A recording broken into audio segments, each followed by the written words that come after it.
नमस्कार, मैं रोशन हूँ और मेरे साथ हैं किशोर उपाध्याय जी। किशोर उपाध्याय जी उत्तराखंड सरकार में मंत्री रहे हैं और वर्तमान में विधायक हैं और इनकी जो सबसे बड़ी पहचान है वो है पर्यावरणविद की। क्योंकि उत्तराखंड बहुत ही सेंसिटिव है और उत्तराखंड के ग्लेशियर बहुत तेज़ी से पिघल रहे हैं। उस पर किशोर जी ने बहुत काम किया है, उसी पर अब बात करेंगे। किशोर जी, आपका बहुत बहुत आभार और आपका स्वागत है। जी, धन्यवाद रोशन जी।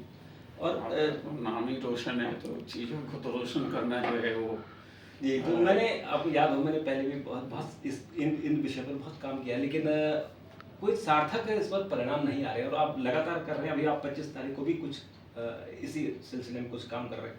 आपको क्या लगता है कि अगर उत्तराखंड बचेगा, यानी हिमालय बचेगा, तो क्या देश बच पाएगा?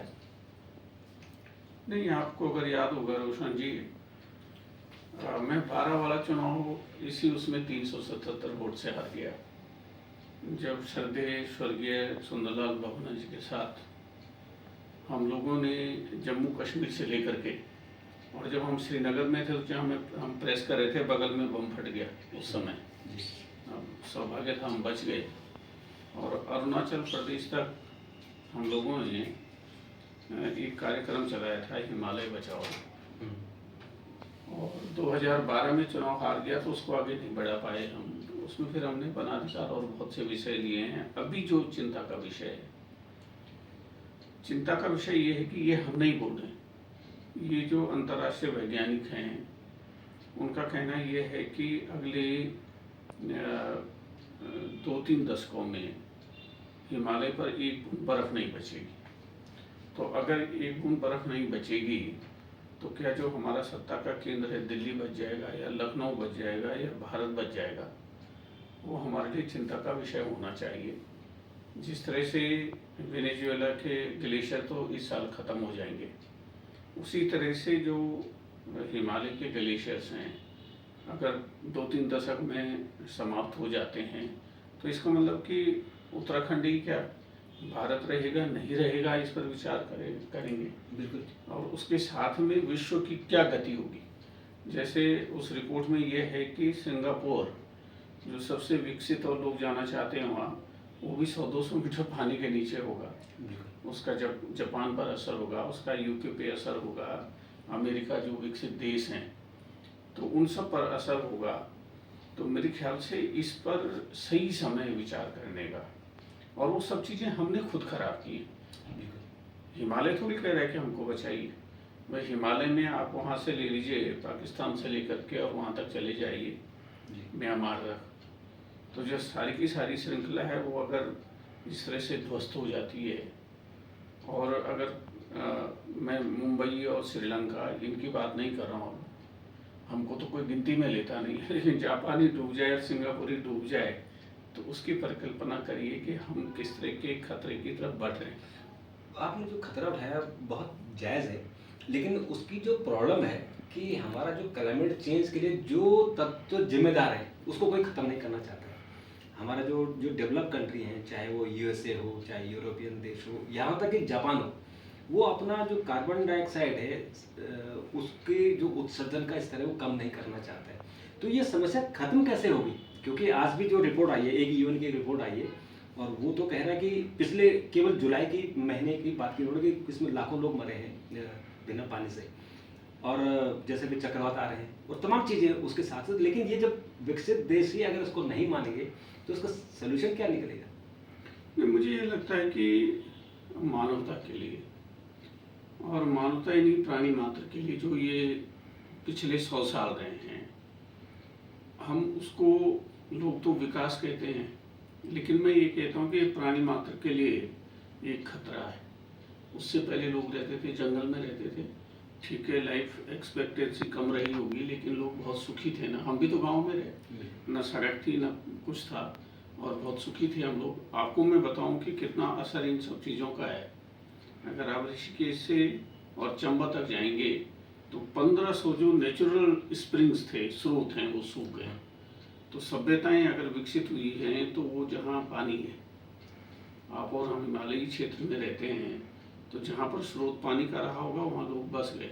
हाँ। और जिंदा रहने के लिए पहले ऑक्सीजन चाहिए, फिर पानी चाहिए। बिना पानी के आप 3-4 दिन से ज़्यादा जिंदा नहीं रह सकते।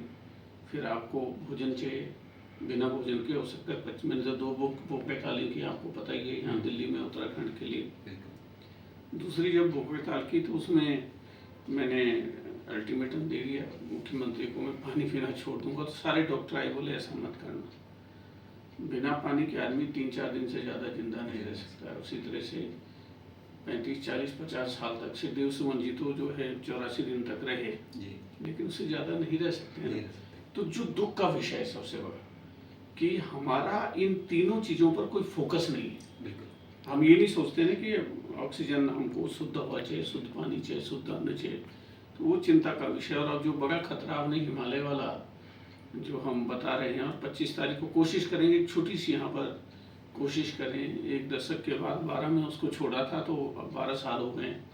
12 साल में तो घूरे के दिन भी फिरते हैं, तो हो सकता है किसी बहाने। नहीं, पर मुझे जो लगता है 12 साल में क्या हुआ कि उत्तराखंड में जहाँ सड़कें नहीं जानी चाहिए थी वहाँ सड़कें गई, जहाँ होटल नहीं बनने चाहिए थे वहाँ होटल बने। तो उत्तराखंड का, मैं अपने गांव की बात करूं तो मेरे गांव में कभी पंखे नहीं देखे थे हम लोगों ने, अभी मैं गया तो लोगों ने कूलर लगा दिए, ये असर हुआ है। और ये स्थिति अगले 5 साल में हम जाएंगे तो मुझे लगता है कि वहाँ एसी लगा मिलेगा मुझे। तो ये इसका जो ये विकास हो रहा है, ये विकास हो रहा है या विनाश हो रहा है, सवाल यहाँ है। नहीं, उसमें आपने बहुत, रोशन जी बहुत अच्छी बात कही है। लेकिन नई टिहरी में जहाँ बर्फ पड़ती थी, हाँ बिल्कुल, वहाँ सुना है कि हमारे जो बड़े अधिकारी हैं उन्होंने हमने एसी लगा दिए। हाँ मैंने भी सुना है, नई टिहरी में, जबकि वहाँ बर्फ पड़ती थी वहाँ। लेकिन सवाल ये है कि हम जिस विरासत के वाहक हैं या हकदार हैं। देखो, हमको हिमालय को थोड़ी चाहिए कि उस पर बर्फ रहे न रहे। और वो कहते हैं ना कि शिव जी कैलाश और रना, तो मुझे तो चिंता ये हो रही है कि जब कैलाश में बर्फ ही नहीं रही तो शिव जी कहाँ रहेंगे, शिव जी कहाँ रहेंगे? जिनकी हम आराधना करते हैं। सबसे बड़ा विषय ये हिमालय और जो मध्य हिमालय हम लोग हैं, हम लोगों ने कभी इस पर ध्यान ही नहीं दिया कि इसका विकास कैसे होना चाहिए। कोई सस्टेनेबल इंक्लूसिव कोई पॉलिसी नहीं है। मैंने 91 में कोशिश की थी, पूरे प्लानिंग कमीशन को ले गया था कि मैंने कहा टिहरी उत्तरकाशी को हिमालय डेवलपमेंट का एक मॉड्यूल बनाइए, उसको रिप्लिकेट करिए पूरे मध्य हिमालय में। वो भी जो है मुहिम सफल नहीं हो पाई। लेकिन सवाल ये है कि हमारा जो उत्तरदायित्व है, जो हम मध्य हिमालय में रहने वाले लोग हैं, समाज के प्रति, देश के प्रति और ग्लोबली, हमको उसके लिए कुछ ना कुछ तो करना पड़ेगा, क्योंकि वो हमारी थाती है, हमारी विरासत है। हमको नहीं चाहिए, वहाँ जो है दुनिया के लिए चाहिए ना। अगर गंगा में पानी नहीं होगा, यमुना में पानी नहीं होगा, उत्तराखंड आंदोलन में भी हमने यही तो कहा था नरसिम्हा राव जी को कि हमको उसके लिए नहीं चाहिए राज्य। हम इसलिए कह रहे हैं कि दिल्ली में आपकी सत्ता मजबूती के साथ बनी रहे, तो बिना पानी की वो बनी नहीं रह सकती है। बिल्कुल। आपको याद होगा कि जिस वक्त उत्तराखंड से कुछ आवाज़ उठी थी कि आप उत्तराखंड में कोई कंस्ट्रक्शन मत कराओ और उत्तराखंड को कोई आप इन्वायरमेंटल रॉयल्टी दो, ताकि वहाँ के लोगों का जीवनचर्या रूटीन चलता रहे और वहाँ कंस्ट्रक्शन ना हो और बाकी देश के बाकी लोग वहाँ टैक्स दें। लेकिन उसका विरोध हुआ, और विरोध क्या हुआ, किसी ने उस बात को सिरे नहीं चढ़ने दी। और आज आप देखिए कि उत्तराखंड वाले अगर अपना विकास कर रहे हैं तो उसकी स्थिति अब सबके सामने। जैसे आपने कहा कि वहाँ ग्लेशियर, तो 20 साल में अगर ग्लेशियर पिघल गए तो उत्तराखंड वालों को दिक्कत नहीं है, उत्तराखंड में तो फिर भी पानी निकल आएगा। लेकिन ये जो दिल्ली में यहाँ जो लड़ाई हो रही है कि एक बाल्टी के लिए लोग पानी के लिए भटक रहे हैं, तो 20 साल में तो मुझे लगता है कि ये पाव के हिसाब से पानी लेंगे। नहीं, इसमें मेरे ख्याल से हम लोगों को, भूटान ने इसमें थोड़ा सा अच्छा काम किया है।